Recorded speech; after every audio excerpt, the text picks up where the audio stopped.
Well, you've made a significant career, but you stood for Parliament too, didn't you? You ran as a candidate in the Nord electorate against Nigel Smart too. Am I right? Yeah, against Nigel and Vinnie Ciccarello, who eventually won the seat. Vinnie won, yeah. And the old Nord #1 ticket holder. So yeah, well, full credit to it too, because she was under all sorts of pressure with Nigel Smart there. But I guess your cause was a little bit overshadowed by the battle between those high-profile candidates.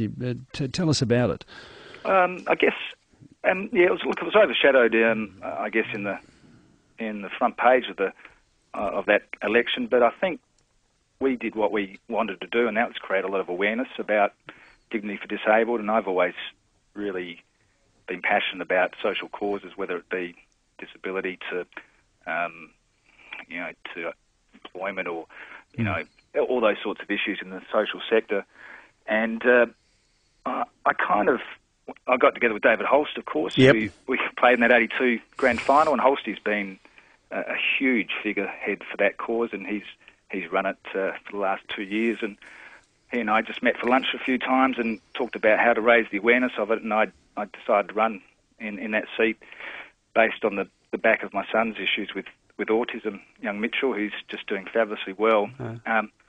And fortunately for Mitchell, and I've always felt this, he's certainly got a lot of services available to him through my wife and myself, and in terms of support and financial backup. And I kind of feel a sense of loss there for a lot of the kids that can't get that kind of support, and a lot get left behind. And he now goes to Spodbury Special School, and I see a lot of the mums, and particularly the mums and some of the dads, and there's very little support for them. So we kind of raise that issue and try to get extra funding through that sector, and we were quite proud in the end that we managed to broker a deal with the government that raised the extra $30 million pre-election, and that's really what it was about. It wasn't about winning, it was about creating awareness and making sure that goes on to the next year and 2 and 3 and so on.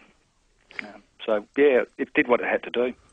Outstanding, actually. So what was the experience of being, do you have the nerves and the apprehension on polling night and the grind of door knocking prior to the poll? Well, in fact, I went to the polling. I went to the ABC studios with David and a few of the other Dignity for Disabled representatives, and in some ways there was a guy called Dr. Paul Collier who ran in the upper house for us, and he didn't gain much of the vote, and I kind of think that Nick Xenophon in the end took most of our vote because he covers a wide sort of sector of the social issues, and that's fantastic, because I'm so glad that he polled well, so they can represent people of that like. And we were a bit disappointed on one hand, but quite happy on the other. And again, it wasn't really about trying to win. We were keen to get Paul into the upper house.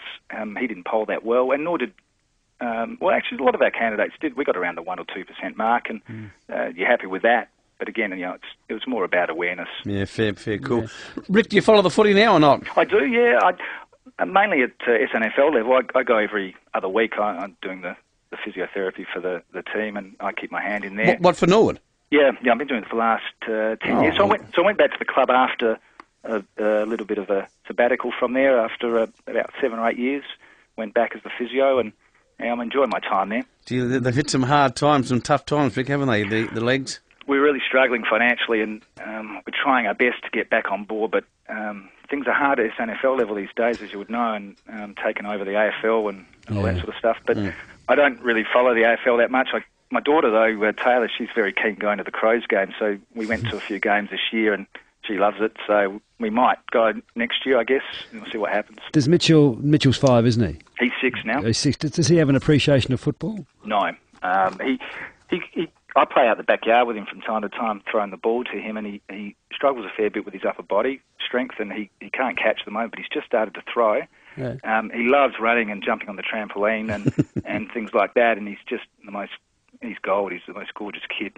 Oh. He's really good, and his progress has been outstanding the last couple of years, so he doesn't really watch footy. His biggest agenda is watching Wiggles. The Wiggles. Wiggles are his heroes. In fact, even you go out for dinner or someone else's place where you always take a he takes a DVD as his security blanket, so it's great. Well, mate, great to speak. Yeah, good on you, Rick. Great to great story. Apart from the 60, the 82. But even that's a good story. This is a good story. Rick, mate, all the best. I remember one day, actually, Graham, we played a game of football against, remember that All-Stars game against the Sturt guys? Oh, yeah. Yeah, remember that? That was back on Father's Day about 10 years ago at Unley, and Rexy Voigt was running in front of me and he held all the other guys back, Graham, and I think you got a fair bit of the camera attention that day, running out there by yourself in the end. Oh, yeah. They're just trying to embarrass me. He was embarrassing, wasn't he? Oh, that's Rexy Voigt. All the best, mate. Good on you, Rick. Thanks, Cozy. Thanks, KG. Thanks, Rick. Rick Neagle was our guest on Where Are They Now? That's a very good story, that. Oh, it's a fantastic story. Fabulous story. Brought to us by ITS, the Smoother Movers, and our guest was Rick Neagle.